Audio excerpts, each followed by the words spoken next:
This is the High School Crossfire. Welcome back.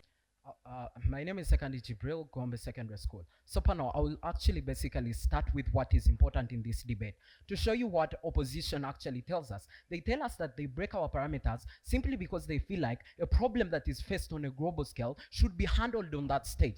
What do we tell you? We tell you that why we think it is better to handle it on a Ugandan level. We have MDCs and LDCs. There is less likelihood that countries like China that already have measures that can protect them from problems of global warming will actually be incentivized to protect a country like Uganda. Whereas a country like Uganda will be more incentivized to actually protect its people because people rely on this agriculture to survive. A country like Uganda, where we tell you that it is this agriculture that is their backbone, we think it is best to protect the forests. Panel C, this is what we tell you. We've lost these forests and we have this. This is what all the 48 million people are looking onto. So if we don't really come up as Uganda and protect the little that we have, when will the world come to join us? That means by the time they really come up on board, we will have lost everything. They tell us that, panel, what they call onto as their house basing on the UN Forest Forum, thinking that there will be more of a way to hold these governments accountable. I want to push a question to them. Who will hold the UN accountable for its failures? Because these failures have been in status quo, but MDCs that dominate the supreme states, unless they do not actually caution them. So we think it is an idea that we need to save the African or the Ugandan at his level of development, because at the end of the day, these states or these big governments have more of an incentive to do whatsoever they can to protect from anything that might come from the ICC, because at the end of the day, most of these bodies rely on ideologies that come from MDCs. To take you through our case, panel, to tell you more, Guma tells you that, panel, what we see in status quo is we rely so much on the forests, given that if we have a change in the rain cycle, there is less likelihood that our agriculture will be sustained. That's why we need to protect our forests from the problems that are actually caused by these companies. We tell you that it is very much important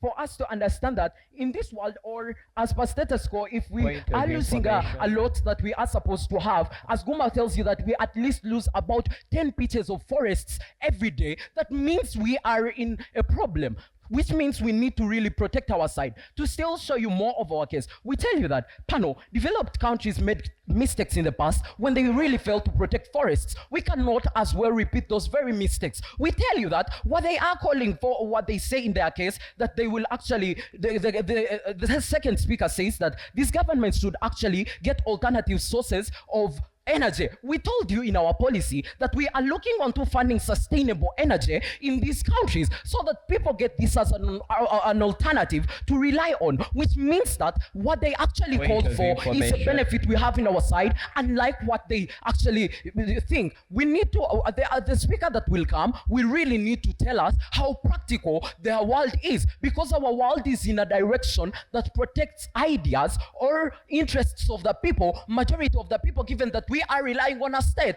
unlike where they have a body that handles a very big problem. The fact that the problems that affect Uganda as Uganda, though we might get problems or other states contributing, we can't take it to that. They said that the government is not acting, but I think this is lack of update. As per when actually this year was starting, His Excellency Yoweri Kaguta Museveni instructed the Prime Minister Robin Anabanja to ban all illegal timber exportation companies. That was in June 2023, according to NTV. 40 companies lost their licenses. They talk about the idea of companies. What you need to understand is companies care about their reputation and they would not really want to lose their licenses. Gentlemen, we are talking about companies, not people. First of all, they talked about low development countries such as Uganda. Us, we are coming as the United Nations Forum on Forests, and the source of the money, we are going to get it from World Bank. It is very impractical for a low development country to carry out all what they are saying. Ladies and gentlemen, they continue to blame our parameters, which are the world. But they have to know that global warming caused by deforestation is an issue of global concern. Ladies and gentlemen, to continue, only 18% of forest land is protected from deforestation. Only 18% by law. This is negligence and complacency by governments. How can we now trust governments which have already failed at their job? Ladies and gentlemen, governments have freely given away forest land to all sorts of investors. And we are blaming the companies?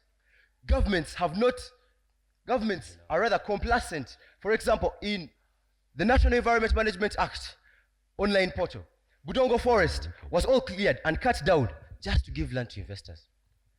Aljazeera.com has it that the government of Uganda has given away Bugoma Forest to Hoima Sugar Company. Ladies and gentlemen, governments have failed to control entry and importation of goods related POI to... speaker on the floor. Granted.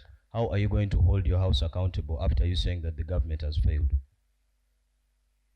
That is why we as the United Nations Forum on Forests are coming to scrutinize through what the governments have failed to do and put them on pressure, positive pressure, to actually implement these laws. Ladies and gentlemen, British Columbia in the world is a leader in forest preservation. All the companies in British Columbia which have one of the world's highest timber consumption have actually balanced between these two. Ladies and gentlemen, companies are not the problem because they are both in British Columbia. We are conserving both the forests, and ladies and gentlemen, they are still exploiting the forests. Ladies and gentlemen, when pressure was put on Uganda when they attacked Congo by the International Criminal Court, this pressure yielded positive results. Maybe we should go to it as an answer to our problems. Ladies and gentlemen, Kajil is one of the leading companies in the world that they asked about. We have IKEA.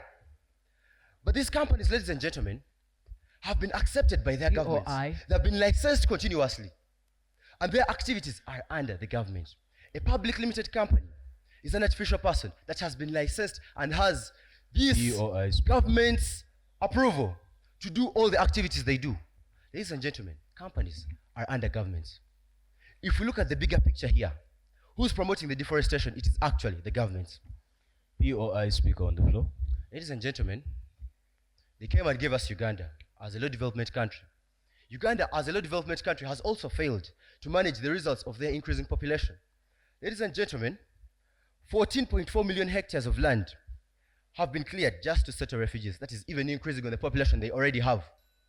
Ladies and gentlemen, we believe that the high population in low development countries, we can blame the governments for this and put them on positive pressure to actually enable these companies to do what they are supposed to do, but not to scrutinize them, rather to regulate, to draw a fine line on where they must end, not to hold them accountable, because the true criminal here are the governments around the world. Ladies and gentlemen, they kept telling us about sensitization. Everyone already knows about this global pandemic, deforestation, global warming, but we are not against it. Ladies and gentlemen, all we are saying is that let us look at it from the wider point of view. The governments that have failed at their job, we are going to make sure that as the International Criminal Court, we put them on pressure, and if they fail at this, we are going to put sanctions, bans, such that countries can realize the gravity of this situation. Ladies and gentlemen, with that, we rest our case. This is the High School Crossfire. We'll be back in a minute.